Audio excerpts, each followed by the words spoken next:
Sunrise. I think we can all agree on one thing here. Nintendo's online service kinda sucks. It's not the worst thing in the world, don't get me wrong. It's definitely a lot better than what it was when it first launched. I mean, they've added some neat additions like Pac-Man 99, Tetris 99, and some other small things here and there. And with the supposed Switch Pro on the horizon, there is hope. Hope that they are going to improve this online service and make it a big push with this new system. So let's take a look at some of the features they could add to this online service to make it 1,000 times better than what it currently is. But before we do any of that, it would mean the world to me if you guys could subscribe to the channel. We are so close to 2K subscribers, so every single subscriber counts. A lot of people watch my videos but don't actually subscribe, so let's hopefully lower that number a little bit, get our channel growing, and let's get on with the video. So let's take a quick look at what Nintendo Switch Online currently offers. For a year's membership at £17.99 or $20, you are getting NES games and SNES games. Not much to add here. There are some great titles here, but there are still some notable ones missing. You also have the ability to play online. There are voice chat services, free games such as Tetris 99, Pac-Man 99, and Super Kirby Clash. Kinda. Free cloud saves. Kinda. A trial for a random game every 2 years. Nintendo Switch Online coupons. Kinda. A Nintendo Switch Online app.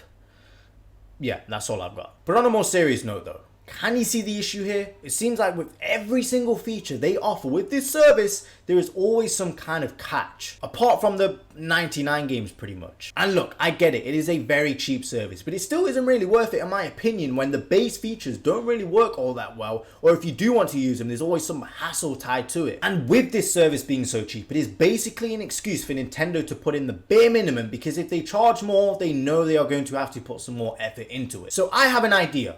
What if you make two separate plans? We have plan A, basically the existing plan but with some more features added. All of the current features should remain the same as well as the price, but add a few more things such as Game Boy and Game Boy Color games. Maybe add themes as well. Now in regards to themes, I do think they should be available for people who don't have the service as well, but for people who do have the service, I think it'd be pretty cool to just include a few themes for free. And apart from, you know, improved voice chat, improved online play in general, and just adding new games every few months, I think that is a fair deal. For $17.99 or $20, all of the current features and some new ones, who would complain? Who would complain? As long as everything works perfectly, there's nothing to complain about. And the plan you have all been waiting for, the brand spanking new Plan B, also known as Nintendo Switch Online Ultimate. I think this should be priced at around $40, and it should have all the existing plans.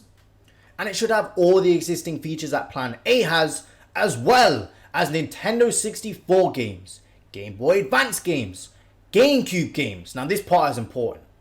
I know what you're thinking. There is no way they will include GameCube games in this service for such a low price. And maybe it is wishful thinking on my behalf a little bit, but if they want to push a new service that is much more expensive than the current one, Nintendo 64 and Game Boy Advance games aren't going to cut it. I mean, you could even argue that Nintendo 64 and Game Boy Advance games should be included in Plan A as is. I mean, it's not really adding much to the table. I mean, they are 20-plus-year-old games and they're not really adding too much to the table. So porting over some old GameCube games, which are also approaching the 20-plus-year mark, shouldn't be too hard of a task. And in regards to going past GameCube games in terms of Wii or DS games, whatever, I don't think they'll take that leap just yet. I know they were available on the Wii U and stuff, but that was kind of different. You paid for them separately. They weren't just included in one big monthly price. But I think it is definitely fair to include Nintendo 64, Game Boy Advance, and GameCube games in this Ultimate service, as well as free monthly games. This is something that Nintendo really do need to start doing. At first, I totally understood why they didn't do it. The Nintendo Switch Online library wasn't all that big, and they only really had first-party games, and of course they aren't going to make their big first-party games free for people to play. Now there is no excuse. They could include indie games, third-party games, even the occasional first-party game, such as Yoshi's Crafted World, Kirby Star Allies, Fire Emblem Warriors. Let's be real. Who's buying those games in 2021? Who's going to go to the store, pick up Yoshi's Crafted World, and play it? Nobody, okay? So if you include it monthly for free, the people who were never going to buy that game will have a chance to play it for free. And it's making this service feel like it's worth something. PlayStation and Xbox do it, so Nintendo, I do think free monthly games should be a thing you should start doing from now. But that's about it. Plan B is the big push they should be going with the Switch Pro, in my opinion. I doubt they'll do it. I think they'll just improve on Plan A. Probably stop at Nintendo 64 games, if I'm being honest, or maybe even Game Boy games, and that's it. It's unfortunate, but hey, I tried, okay? I tried.